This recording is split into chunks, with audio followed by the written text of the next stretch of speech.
Imagínate por un momento que estás cabalgando por el desierto de Chihuahua en pleno 1917, cuando de repente escuchas gritos desgarradores que rompen el silencio mortal del mediodía. Emiliano Zapata acababa de descubrir algo que le revolcaría el estómago y encendería una furia que ni el mismísimo diablo querría enfrentar. Ese día, el caudillo del sur se topó con una de las atrocidades más espantosas que México había visto durante la Revolución, una red de traficantes que convertían seres humanos en mercancía, vendiendo familias enteras como si fueran cabezas de ganado. Si te quedas conmigo hasta el final, vas a saber cómo Zapata desató toda su ira contra estos malditos traficantes y por qué esta historia quedó grabada a fuego en la memoria de quienes la presenciaron. Era mayo de 1917 y el calor del desierto chihuahuense caía como martillazo sobre la tierra resquebrajada. Los únicos sonidos que cortaban el aire eran el silbido del viento entre los matorrales espinosos y el lejano graznido de los opilotes que volaban en círculos. Como si supieran que en esas tierras desoladas se estaba cociendo una maldad que clamaba venganza al cielo. En medio de esta vastedad aparentemente vacía, se alzaba como una mancha negra contra el horizonte la estación de ferrocarril abandonada conocida como Paso del Coyote. Lo que parecía ser solo ruinas de concreto y rieles oxidados, en realidad ocultaba uno de los secretos más siniestros de la región norteña. Cornelio Vázquez, un desgraciado de 45 años con la cara picada de viruela y los ojos pequeños como los de una rata, había convertido esos galpones abandonados en el centro de operaciones de su negocio diabólico. Este maldito, que había sido expulsado del ejército federal por sus crueldades, ahora comandaba una red de secuestradores que operaba desde Chihuahua hasta la frontera con Estados Unidos. La estación se había transformado en una pesadilla viviente. Los antiguos vagones de carga ahora servían como celdas donde encerraban a hombres, mujeres y niños robados de sus pueblos durante las redadas nocturnas. Las familias campesinas, arrancadas de sus jacales en mitad de la madrugada, ahora temblaban de terror en esos espacios oscuros que olían a miedo y desesperación. Vázquez se paseaba entre los vagones como un rey en su reino del horror, vestido con un uniforme militar descolorido que había robado de algún federal muerto. Sus botas de cuero crujían contra el suelo de madera podrida mientras inspeccionaba su mercancía humana con la frialdad de quien evalúa ganado en una feria. «Estos pinches inditos me van a hacer rico», murmuraba entre dientes mientras revisaba las listas donde anotaba meticulosamente la edad, condición física y valor de cada prisionero. Su voz áspera, raspada por años de mezcal barato y tabaco negro, se mezclaba con los gemidos sofocados de las madres que trataban de consolar a sus hijos en la oscuridad. Los compradores llegaban cada semana desde el otro lado de la frontera. Gringos con sombreros tejanos y botas de piel de serpiente que hablaban en inglés mientras señalaban a las familias como si escogieran fruta en el mercado. Pagaban en dólares americanos por los hombres jóvenes que terminarían en las minas de carbón de Colorado, por las mujeres que desaparecerían en los burdeles de San Antonio, por los niños que trabajarían hasta morir en las fábricas textiles del norte. Pero el destino tenía preparada una sorpresa para Vázquez y su banda de criminales. A más de 1000 kilómetros de distancia, en las montañas de Morelos, un arriero llamado Evaristo Montes había logrado escapar de una de las redadas nocturnas y ahora cabalgaba como alma que lleva el diablo para encontrar al único hombre que podía hacer justicia. Evaristo, un campesino de 50 años con las manos curtidas por el trabajo y el rostro marcado por el sol, había visto cómo se llevaron a su hermana Esperanza y a sus 3 sobrinos durante un ataque a su rancho. El recuerdo de los gritos de los niños pidiendo auxilio se había clavado en su pecho como una espina envenenada que no lo dejaba dormir ni descansar. «General Zapata», le dijo con voz quebrada cuando finalmente logró llegar al campamento zapatista, «vengo a pedirle ayuda porque lo que está pasando allá en Chihuahua no es cosa de cristianos». Las lágrimas surcaban sus mejillas polvorientas mientras relataba el horror que había presenciado. «Esos cabrones están robando familias enteras. A mi hermana se la llevaron junto con sus criaturas, y según me dijeron, los venden como esclavos a los gringos».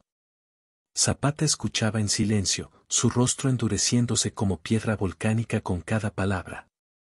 Sus puños se cerraron lentamente hasta que los nudillos se pusieron blancos, y cuando Evaristo terminó su relato, el silencio que siguió fue más aterrador que cualquier grito de guerra. Hermano, le dijo Zapata finalmente, poniéndole una mano en el hombro, lo que me está contando es una ofensa contra Dios y contra México. Esos desgraciados van a pagar caro por cada familia que han destruido. Su voz sonaba como el rugido de un león herido.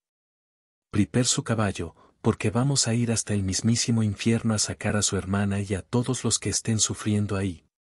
En los días siguientes, más testimonios llegaron al campamento zapatista confirmando la existencia de la red de traficantes.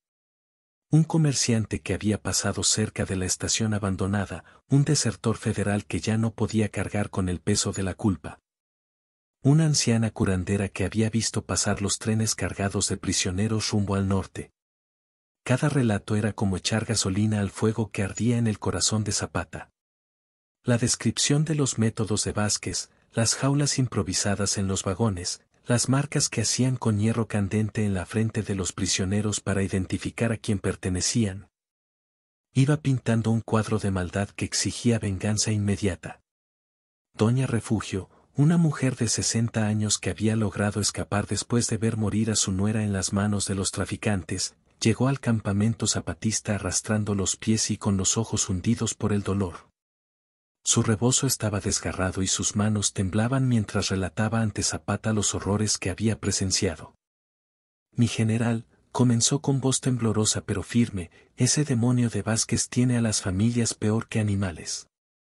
Mi nuera, Remedios, murió de sed porque no le daba ni un trago de agua a las que acababan de parir. Las palabras salían entrecortadas de su garganta mientras continuaba. Los niños lloran día y noche por sus papás, y cuando hacen mucho ruido, los golpean hasta que se callan para siempre. Zapata escuchaba con los dientes apretados, su bigote temblando de coraje contenido. A su lado, sus lugartenientes más cercanos mostraban en sus rostros la misma indignación que consumía a su líder. El fuego del campamento parecía palidecer ante la furia que ardía en los ojos del caudillo del sur. Siga, hermana, le dijo Zapata con voz ronca de emoción, cada palabra que nos diga nos va a servir para hacer justicia por toda esa gente inocente. La anciana se limpió las lágrimas con el dorso de la mano y continuó. Ese Vázquez tiene compradores que llegan cada semana, mi general. Gringos con dinero que revisan a las muchachas como si fueran yeguas en venta. Los hombres fuertes los apartan para las minas, a las mujeres jóvenes las marcan para otra clase de trabajos, se persignó antes de continuar, y a los niños los venden como si fueran cachorros. Si has llegado hasta acá y te está gustando esta historia de justicia, dale like al video y suscríbete para más relatos épicos de la Revolución Mexicana que te van a poner la piel de gallina. La descripción se volvía más terrible con cada detalle. Los traficantes habían convertido la antigua estación en una fábrica de sufrimiento donde el único producto era la miseria humana. Tenían un sistema perfecto, las redadas se hacían de madrugada en pueblos alejados, los prisioneros eran transportados de noche para evitar ser vistos. Y las ventas se realizaban cada martes cuando llegaba el tren que los llevaría al otro lado de la frontera. Mi general, continuó Doña Refugio, tienen un vagón especial donde ponen a los que van a vender esa misma semana. Los marcan con hierros calientes en la frente, como si fueran reses. El grito de dolor se oye por toda la estación, y si alguien trata de defenderse, lo matan ahí mismo delante de todos para dar el ejemplo. Un comerciante de apellido Herrera, que había sido testigo involuntario de una de estas ventas, también llegó al campamento zapatista. Este hombre de mediana edad, con rostro honesto marcado por años de trabajo bajo el sol, había quedado tan impresionado por lo que vio que decidió buscar a Zapata para contárselo todo. General Zapata, comenzó Herrera con voz que temblaba de indignación, yo andaba por esos rumbos vendiendo mis productos cuando me topé con esa maldad. Vi cómo ese Vázquez tenía formadas a las familias como si fuera ganado en subasta. Los compradores gringos los revisaban los dientes, los músculos, hasta les abrían la boca para ver si estaban enfermos. El comerciante hizo una pausa para controlarse antes de continuar. Había una niña, no tendría más de 10 años, que lloraba pidiendo a su mamá. Un gringo de sombrero tejano la estaba examinando como si fuera una mula de carga. Cuando la niña no paró de llorar, el maldito Vázquez le dio tal golpe que la tiró al suelo de concreto. «Si no te callas, te vendo lejos de tu familia», le gritó. La criatura se cayó del susto, pero siguió temblando de miedo. Los relatos se fueron acumulando como leña seca esperando la chispa que los incendiara. Un conductor de diligencia que había visto pasar los convoys nocturnos, un médico que había sido obligado a certificar que los prisioneros estaban en buenas condiciones para el viaje. Hasta algunos federales con conciencia que ya no podían seguir guardando silencio. Cada testimonio era como un martillazo en el corazón de Zapata y sus hombres. La descripción de los métodos de Vázquez, las subastas semanales, las marcas con hierro candente, la separación deliberada de las familias para quebrar su espíritu, iba construyendo un cuadro de horror que clamaba venganza al cielo. Pero lo que más enfureció a Zapata fue el relato sobre las peleas que organizaba Vázquez para entretenimiento de sus compradores. Según los testimonios, el traficante obligaba a los prisioneros más fuertes a pelear entre ellos, a veces hasta la muerte, mientras él y sus clientes apostaban y se divertían bebiendo whisky americano. ¿Cómo puede existir tanta maldad en el corazón de un hombre?, se preguntó Zapata en voz alta, mirando las estrellas que brillaban sobre el campamento. ¿Cómo puede ser que mientras nosotros luchamos por la justicia haya cabrones que conviertan a nuestros hermanos en mercancía? Sus lugartenientes lo miraban en silencio, sabiendo que en el corazón de su líder se estaba forjando una resolución terrible y justiciera. La luna llena iluminaba el rostro de Emiliano Zapata, que parecía esculpido en piedra sagrada bajo esa luz plateada. «Muchachos», dijo finalmente dirigiéndose a sus hombres con voz que cortaba el aire nocturno como un machete afilado, «mañana mismo partimos hacia Chihuahua. Ese Vázquez y todos sus cómplices van a conocer lo que significa enfrentarse a la furia de los justos. Van a pagar con sangre por cada lágrima derramada, por cada familia separada, por cada grito de dolor que arrancaron a los inocentes». La decisión estaba tomada. El caudillo del sur cabalgaría hasta el corazón del desierto para liberar a los cautivos y hacer que los traficantes de esclavos pagaran el precio más alto por sus crímenes contra la humanidad. La madrugada del 15 de mayo de 1917 encontró al campamento zapatista en plena actividad de preparación. Zapata había pasado toda la noche diseñando un plan que fuera digno de la magnitud del crimen que iban a castigar. Con la ayuda de sus lugartenientes más experimentados, había elaborado una estrategia que combinaría la astucia guerrillera con la furia vengadora de la justicia popular. «Óiganme bien, compadres», les dijo Zapata a sus hombres reunidos bajo la luz dorada del amanecer, «esta no va a ser una batalla común y corriente. Vamos contra traficantes de seres humanos, contra desgraciados que han perdido hasta la última gota de humanidad. Por eso vamos a actuar como lo que somos, soldados de la justicia, no bestias como ellos». El plan era tan brillante como implacable. Zapata había decidido dividir sus fuerzas en 3 grupos que atacarían la estación abandonada desde diferentes ángulos, creando confusión total entre los defensores. Pero antes del ataque frontal, había planeado una maniobra de infiltración que le permitiría rescatar a la mayor cantidad posible de prisioneros antes de que comenzara el combate real. Genovevo de la O, el lugarteniente más astuto de Zapata, sería el encargado de dirigir el primer grupo. 15 hombres disfrazados de arrieros se acercarían a la estación fingiendo traer mercancía para vender. Una vez dentro, identificarían las posiciones de los guardias, la ubicación exacta de los prisioneros y las mejores rutas de escape. «Compadre Genovevo», le dijo Zapata mientras revisaban los mapas de la región, «ustedes van a entrar como corderos, pero cuando yo dé la señal, se van a convertir en lobos. Necesito que localicen dónde tienen a los niños, dónde a las mujeres, y cuántos cabrones armados hay vigilando cada vagón».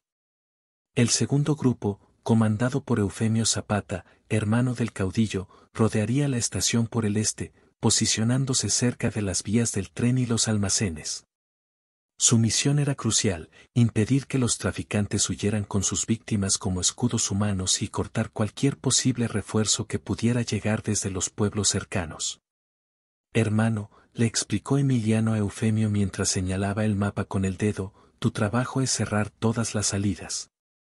Ni un solo desgraciado de esos se va a escapar para seguir traficando con vidas humanas. Y si alguno trata de usar a los prisioneros como escudo, ya sabes qué hacer, primero salvamos a los inocentes, después nos ocupamos de los culpables. El tercer grupo, el más numeroso con 35 hombres, sería dirigido personalmente por Zapata.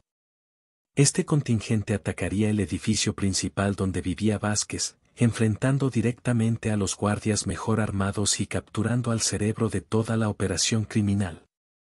Pero lo más importante del plan no era solo la estrategia militar, sino el elemento psicológico. Zapata había decidido que el ataque comenzaría exactamente a las 2 de la tarde, cuando el calor del desierto estaría en su punto más castigador y los guardias buscarían refugio en la sombra. Además, había elegido un martes, que era precisamente el día cuando llegaban los compradores gringos para las subastas semanales. Quiero que todos esos malditos compradores estén ahí cuando lleguemos, declaró Zapata con una sonrisa que helaba la sangre, para que vean con sus propios ojos lo que les pasa a los que comercian con carne humana. Van a ser testigos y víctimas al mismo tiempo. La preparación mental de los zapatistas fue tan importante como la militar. Zapata sabía que sus hombres iban a enfrentarse a escenas de horror que podrían quebrar el espíritu del guerrero más valiente. Por eso pasó horas hablando con cada uno de ellos, fortaleciendo su determinación y recordándoles por qué luchaban. Muchachos, les dijo mientras limpiaba su rifle bajo la sombra de un mezquite, lo que vamos a ver allá va a ser más feo que cualquier campo de batalla donde hayamos estado. Pero recuerden que cada vida que salvemos, cada familia que reunamos, cada lágrima que sequemos, va a valer más que todas las victorias militares que hemos ganado contra federales y hacendados. La noche anterior al viaje hacia Chihuahua, Zapata convocó una junta especial donde estableció las reglas de combate muy específicas que sus hombres debían seguir al pie de la letra. A diferencia de otras batallas, esta vez las órdenes eran muy claras sobre el trato que debía darse a diferentes tipos de enemigos. Escúchenme bien y que no se les olvide, les dijo con voz que no admitía discusión, a los guardias que se rindan sin pelear, los tratamos como prisioneros de guerra. A los que luchen defendiendo a los esclavistas, los tratamos como enemigos. Pero a Vázquez y a sus capataces más cercanos, a esos hijos de su madre los vamos a tratar como lo que son, criminales contra la humanidad. Mientras los hombres preparaban sus caballos y revisaban sus cartucheras, Zapata se apartó del grupo para un momento de reflexión personal. De pie bajo las estrellas del desierto morelense, con su sombrero en la mano y la brisa nocturna moviendo su bigote, el caudillo del sur hizo una promesa silenciosa a todas las familias que sufrían en los vagones de la estación abandonada. Hermanos míos, murmuró hacia el viento que soplaba en dirección norte, aguanten tantito más. Emiliano Zapata viene en camino, y viene con toda la furia de los justos de México. Esos cabrones van a pagar muy caro por cada humillación, por cada golpe, por cada vida que han destrozado. Al amanecer del día siguiente, cuando los primeros rayos de sol iluminaron las montañas de Morelos, 50 jinetes zapatistas cabalgaron hacia el norte con la determinación férrea de los justos y la furia santa de los vengadores. A la cabeza de la columna, montando su caballo negro como una aparición justiciera, iba Emiliano Zapata rumbo a escribir una de las páginas más gloriosas y terribles de su leyenda. El 18 de mayo de 1917. El sol del mediodía caía como plomo derretido sobre la estación abandonada de Paso del Coyote cuando los acontecimientos que cambiarían para siempre el destino de decenas de familias cautivas comenzaron a desarrollarse como un huracán de justicia. Cornelio Vázquez, completamente ajeno a la tormenta que se le venía encima, se encontraba en el andén principal organizando una de sus macabras subastas ante un grupo de compradores gringos que habían llegado en el tren de la mañana desde El Paso, Texas. El traficante, vestido con su uniforme militar descolorido empapado en sudor, gesticulaba obscenamente mientras describía las cualidades de la mercancía que estaba ofreciendo a los compradores. A su lado, las familias prisioneras permanecían de pie bajo el sol abrasador, con las manos atadas con alambre de púas y las marcas de hierro candente todavía sangrantes en sus frentes. Pero con la dignidad inquebrantable a pesar de la humillación que estaban padeciendo. «Miren la fuerza que tiene este ejemplar», gritaba Vázquez señalando a un campesino de unos 28 años, perfecto para las minas de carbón. La subasta empieza en $200 americanos. Sus carcajadas se mezclaban con los murmullos de aprobación de los compradores, creando una sinfonía diabólica que profanaba el aire del desierto. Pero lo que Vázquez no sabía era que mezclados entre los potenciales compradores se encontraban Genovevo de la O y sus hombres disfrazados. Con sombreros de palma y vestimenta de arrieros del norte, habían logrado infiltrarse en la estación una hora antes, haciéndose pasar por comerciantes de ganado interesados en comprar trabajadores para un rancho ficticio en Nuevo México. Genovevo, con la sangre hirviéndole en las venas pero manteniendo una expresión neutral de comerciante, había logrado identificar la distribución completa de la estación. Los niños estaban encerrados en un vagón de carga cerca del depósito de agua, las mujeres en vagones separados junto a la antigua taquilla, y los hombres jóvenes en vagones más grandes vigilados por guardias armados con rifles. A las 2:30 de la tarde, cuando Vázquez estaba en plena perorata describiendo las virtudes de una joven madre que cargaba a su bebé de pocos meses, el silencio mortal del desierto fue quebrado por un grito que heló la sangre de todos los presentes. «¡Tierra y libertad, cabrones asesinos!». Como surgido de las entrañas mismas de la tierra reseca, Emiliano Zapata apareció montado en su caballo negro en lo alto de una loma rocosa que dominaba toda la estación. Su silueta se recortaba contra el cielo azul intenso como la figura justiciera que era, con su sombrero charro, su rifle en alto y su bigote temblando de furia sagrada que daba miedo hasta de ver. Detrás de él, 35 jinetes zapatistas cabalgaron como una avalancha imparable de justicia divina, levantando una nube de polvo rojizo que oscureció el sol del mediodía. Los cascos de los caballos golpeaban la tierra seca con el ritmo ensordecedor de un tambor de guerra, mientras los gritos de «¡Viva Zapata!» y «¡Mueran los esclavistas!» resonaban por todo el valle como truenos del juicio final. El pánico se apoderó instantáneamente de los compradores gringos y guardias de la estación. Algunos trataron de correr hacia sus caballos, otros buscaron refugio detrás de los vagones, pero ya era demasiado tarde para escapar. Al mismo tiempo que Zapata atacaba desde el sur, Eufemio y sus hombres aparecieron por el este, cortando cualquier ruta de huida hacia el desierto. «No se mueva ni un paso, Vázquez», rugió Zapata mientras desmontaba de su caballo con la agilidad mortal de un jaguar. «Usted y yo tenemos cuentas muy pendientes por toda la sangre inocente que ha derramado en este lugar maldito». El traficante, que segundos antes se comportaba como el rey absoluto de su reino del horror, ahora temblaba como hoja seca al viento del desierto. Su rostro picado de viruela había perdido todo color, y sus manos regordetas temblaron violentamente cuando trató de sacar su pistola de la funda de cuero.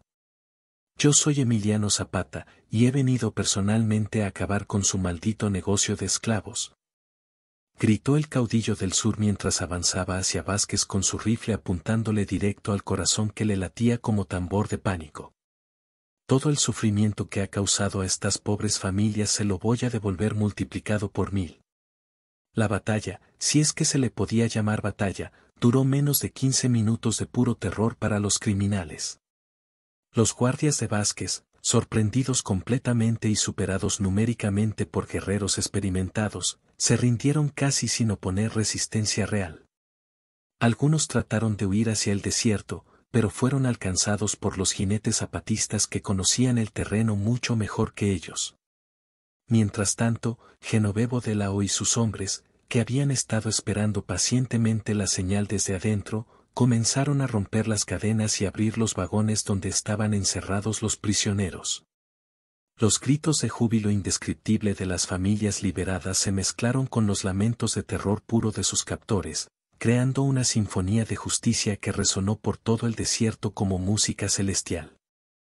Pero el momento más dramático e intenso llegó cuando Zapata se encontró cara a cara con Vázquez en el andén principal de la estación.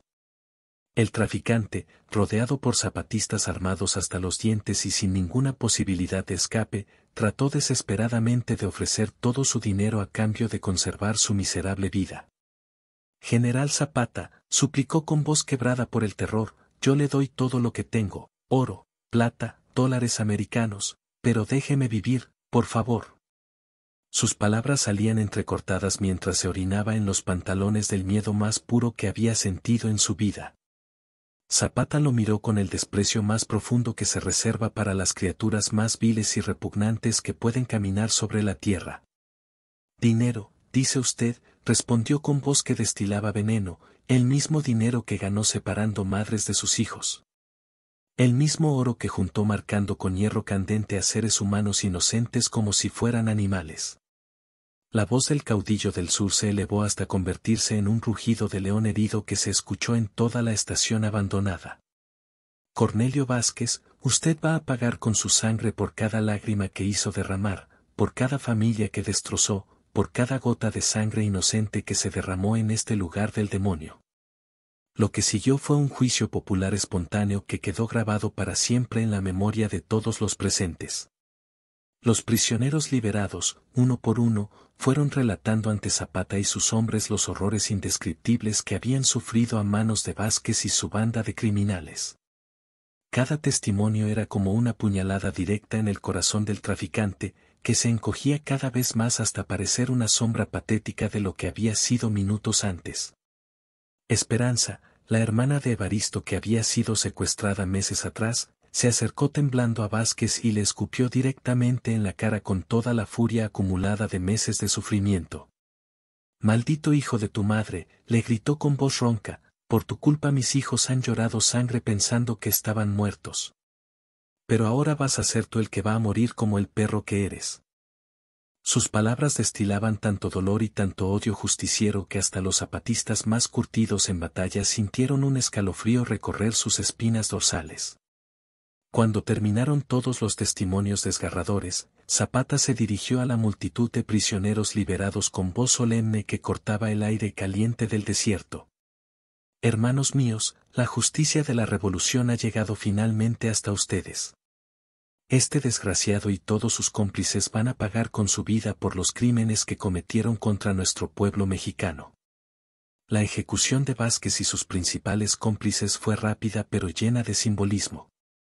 Zapata, como muestra de que la justicia estaba siendo impartida por el pueblo y para el pueblo, permitió que fueran las mismas víctimas liberadas quienes decidieran el destino final de sus torturadores. «Muerte a los traficantes de esclavos», fue el grito unánime que se elevó desde las gargantas de decenas de hombres, mujeres y niños que habían sufrido lo indecible en esos vagones del horror. Y en ese momento, bajo el sol implacable del desierto chihuahuense, la justicia zapatista se cumplió de la manera más completa y terrible. Cornelio Vázquez murió exactamente como había vivido, como un cobarde sin honor ni dignidad. Sus últimas palabras fueron súplicas patéticas por una misericordia que jamás había mostrado hacia sus víctimas inocentes. Su cuerpo flaco y tembloroso se desplomó en el mismo andén donde había vendido vidas humanas como mercancía. Y su sangre se mezcló con la tierra seca que durante tanto tiempo había sido testigo silencioso de sus crímenes contra la humanidad.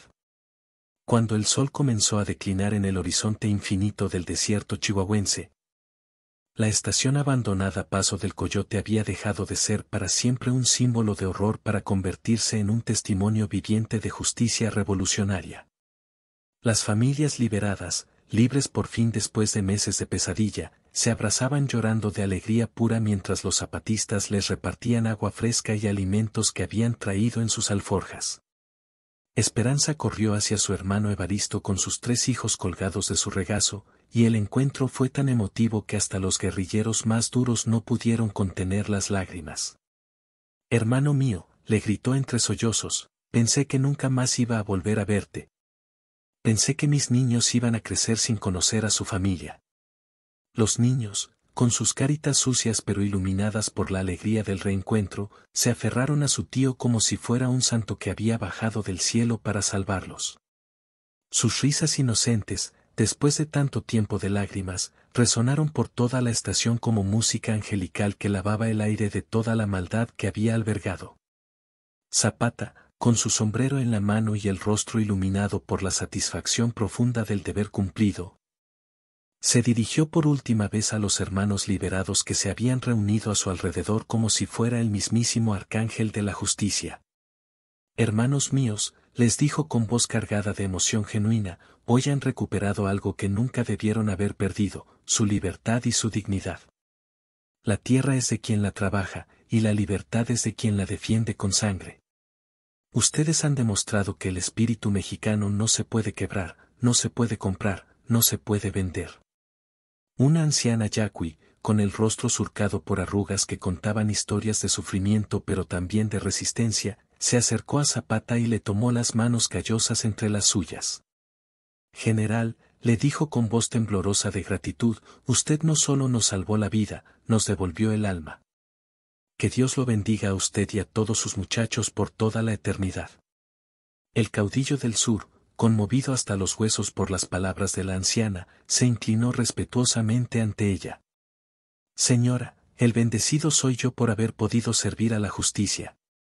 Ustedes son los verdaderos héroes por haber resistido tanto horror sin perder la esperanza.